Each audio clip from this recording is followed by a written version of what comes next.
This is an interesting one.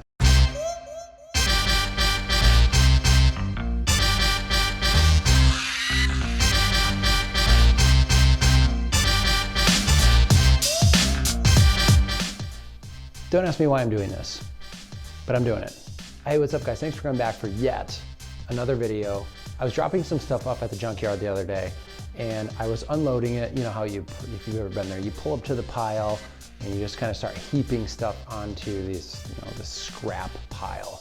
Buried underneath, I saw this little teeny snapper mower that was like trying to make its way out. As I was kind of heaping stuff, I stopped and I'm like, how did that end up there? What happened to that? I want to know more about that. I pulled it out, I snapped a picture of it, and I walked up front, and I was hoping they would have just given it to me. The lady was like super hardcore. She's like, we gotta get it up here, we gotta weigh it. Pulled it up front, they weighed it. I thought it was gonna be like, I don't know, $5 or, I had no idea. I was going in my head. And so it ended up being $15. And I was like, seriously, like, really? Do you really want $15? Like, this thing is worthless. And they were just firm, solid on it. And I'm like, dude, come on.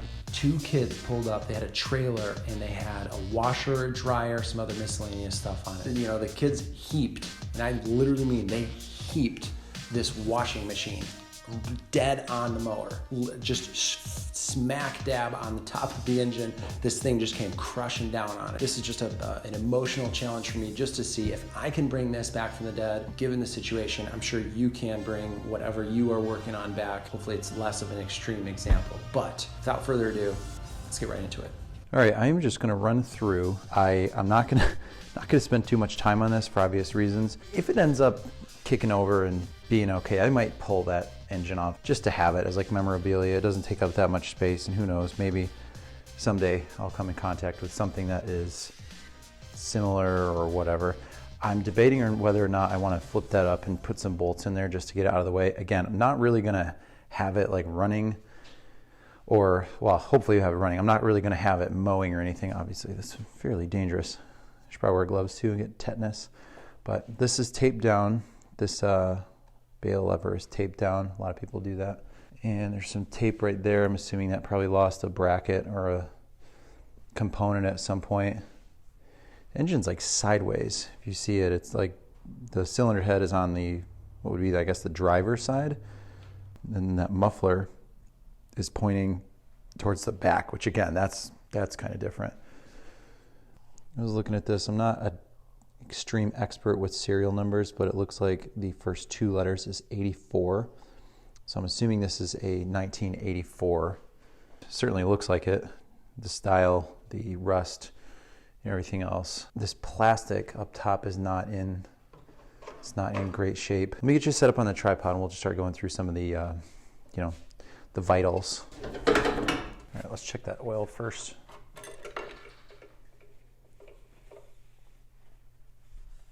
Pretty dark. That was to be anticipated.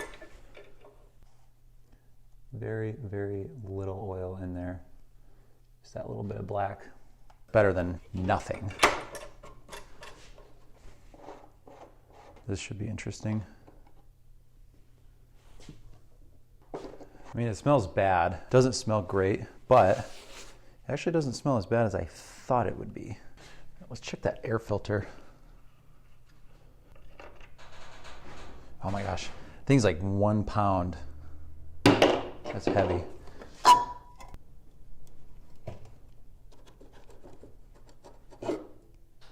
Whew, that is horrid. Interesting. The inside of the mouth of that carburetor actually doesn't look too bad. This plastic is just like deteriorating. Some of like this crap is just in the mouth there. I'm just gonna leave that air filter off for now for obvious reasons. Let's get that spark plug off of there. We'll just check that out. Looks like there's a lot of oil up in there, which makes sense because, I mean, if it's at a junkyard, being kind of thrown and whipped around, it's bound to happen. I'm gonna pull the engine over a few times. I don't even know if it pulls over. Hopefully it does. Ooh, it does. Okay, I'm just gonna pull it over 4, 5, 6 times just to get as much of that, just anything pushed out of there, any oil, debris, rust, whatever.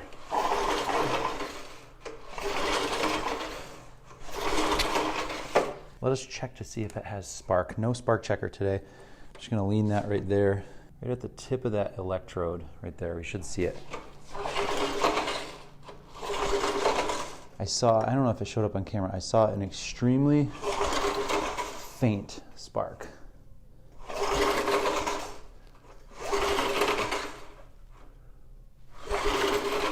All right, so it might be a pretty dangerous play, but I'm gonna leave it up on this table. And this is going to be very interesting if this kicks over.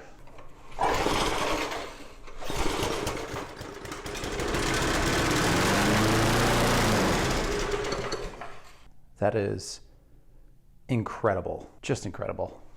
So that actually sounded pretty good. If you notice, there's a lot of oil just came. It's actually some all over the camera. It just came like up and out that chute, and just a lot of it went just straight down. And then I don't know if you see those little teeny dots all over. It's just oil, just smeared all over it. Probably got all over me. Again, to be expected, the thing just kind of tips and tumbles and rolls into the junkyard pile. It's just bound to happen. So 2 bolts in there, 5/16, 3/8, 1/2, of course. Y'all gotta be different.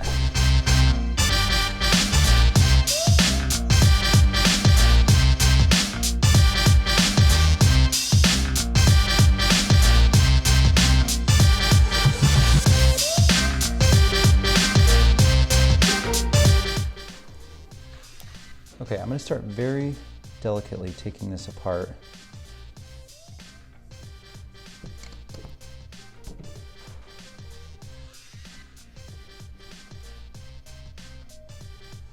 That actually looks very good. It smells horrible, but it looks amazing.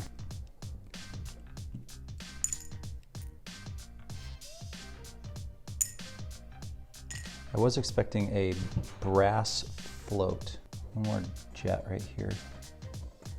This air fuel mixture.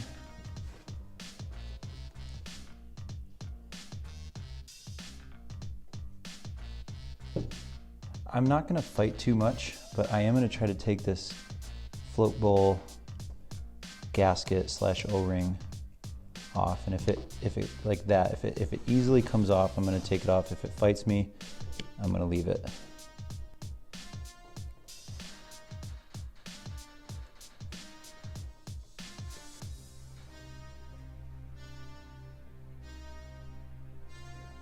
That is rather interesting, indeed. I got all this like cake on here. I am gonna do my best to get this as much removed as I can before we drop it in the ultrasonic cleaner. Part of me doesn't even really wanna put it in the ultrasonic cleaner, just to really kind of be organic with this one, with just common hand tools, as Chris Fix would say, not any special equipment, or, you know, pretty much just stuff that's laying around anybody's average home from a tool standpoint. All right, guys, I got a lot of that stuff blown out. I don't know why I did it off camera. I'm trying to balance my time with this one. I just don't want to spend too much time, you know, setting up shots and so on and so forth. So hopefully you understand. Looks a million times better. This is 2 million times better. And, you know, there's still a little bit of debris here and there on it, but I mean, overall, it's a million times better.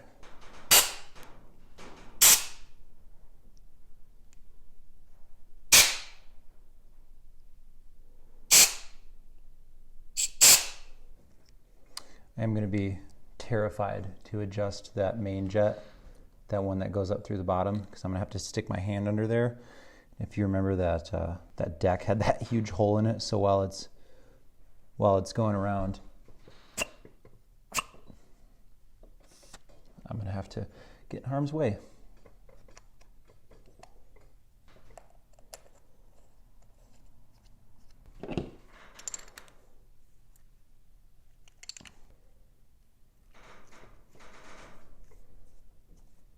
I'm just gonna set this to like 1.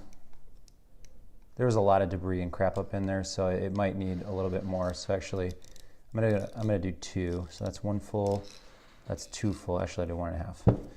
This air mixture screw, and then I think that is gonna do it. And again, I'm probably gonna set this, I didn't check this one, I'm gonna set this one at like, we'll just do 1.5 just to keep them consistent and easy. And if for some reason when we pull it over it doesn't start, I might drive it in or out one turn just to see if that maybe is preventing fuel from getting up in there where it needs to be. Okay, I'm gonna struggle getting this back on there, figuring out what goes where, and then we'll go from there.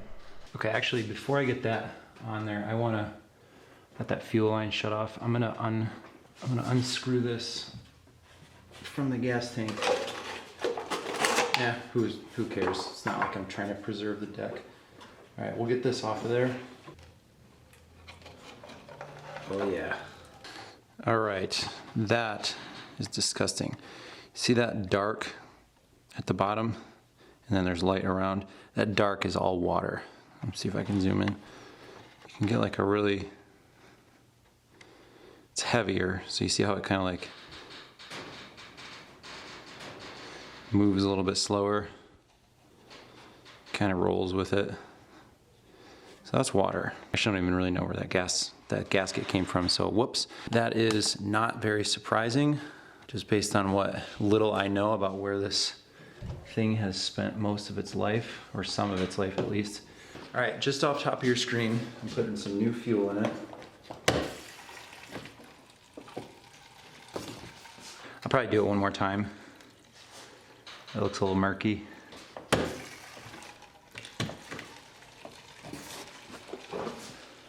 So there's a couple little particles in there, but I'm more worried about the clearness of it. And there's no murkiness. It doesn't appear to be any more water left. Okay, the only other thing that's left, this little fuel line, I'm just gonna, the fuel line actually looks to be in pretty decent shape. Okay, so I got that carb on there. I want to clean this air filter up as best as possible, whatever that means. Take cover.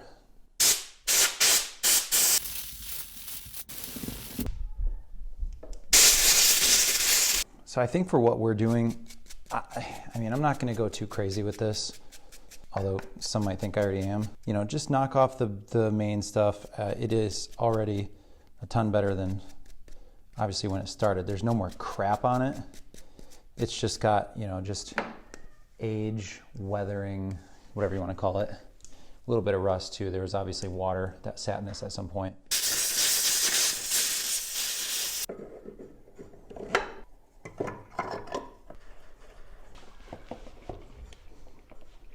Oh, whoa, whoa, whoa, easy, easy.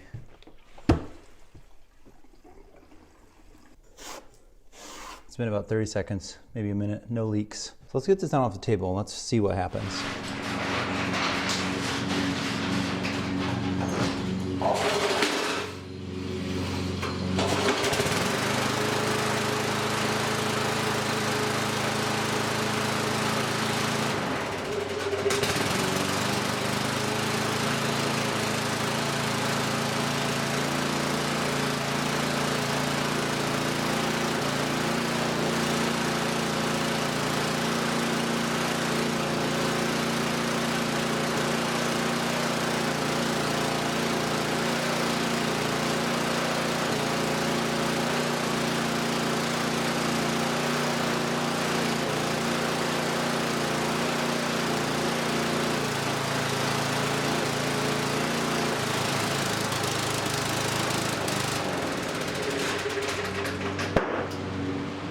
All right, well that kind of worked out. Couple things left before I completely move on.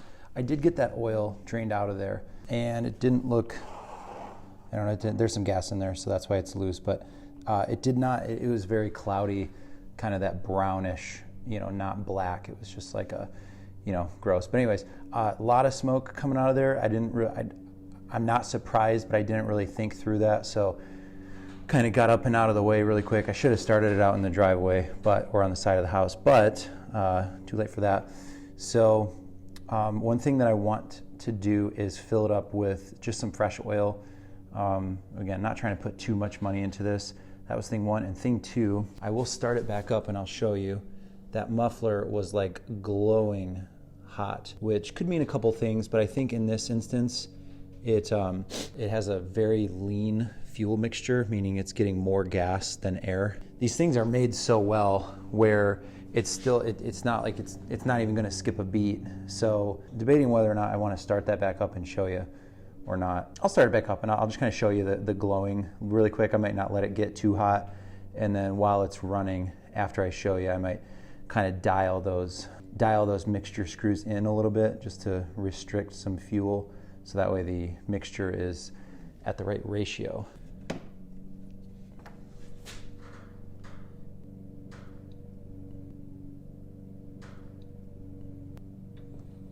I did temp the muffler, and it actually, I think this thing only goes up to 1,000.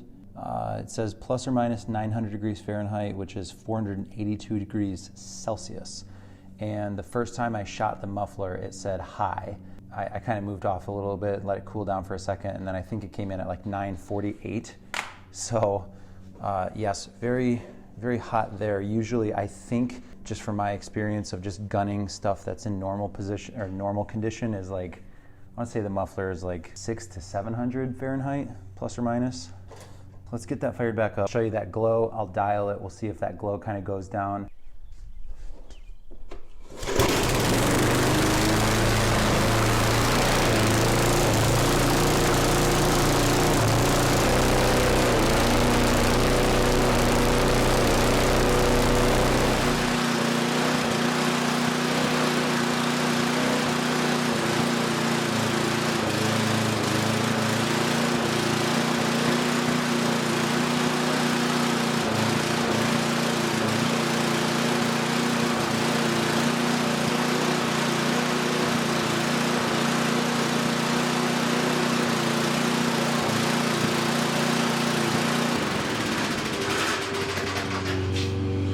All right guys, that's just about all I'm gonna do on this one. I'll explain a little bit in the outro. It still kind of had that glow a little bit after tweaking it. It did get a little bit better, but other than that, I mean, this was kind of a fun little project and a total waste of money. Absolutely total waste of money, but you know, it's all in good fun.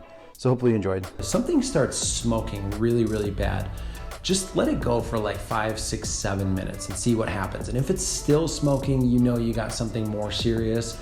Odds are, I mean, that oil kind of sloshes around up in there, and obviously this one didn't have any kind of a head gasket compromised. It was just the oil got up into that cylinder and it needed to burn off. 99 times out of 100, when you see that, that's a bold statement. Whew. Okay, 99 times out of 100, when an engine smokes like that, it'll probably just burn off. Oh, here come the comments. In my opinion, in my experience, that's what happens to me. Follow me on social media at chrisxoutdoors. If you'd like to send me an email, chrisxoutdoors@icloud.com. If you are into content like this, consider subscribing to the channel. I don't think you'll be disappointed. Got a lot of stuff coming up, a lot of stuff that I'm kind of envisioning in my head. So thank you guys for coming along for this journey. I appreciate it. And until the next one, guys, later.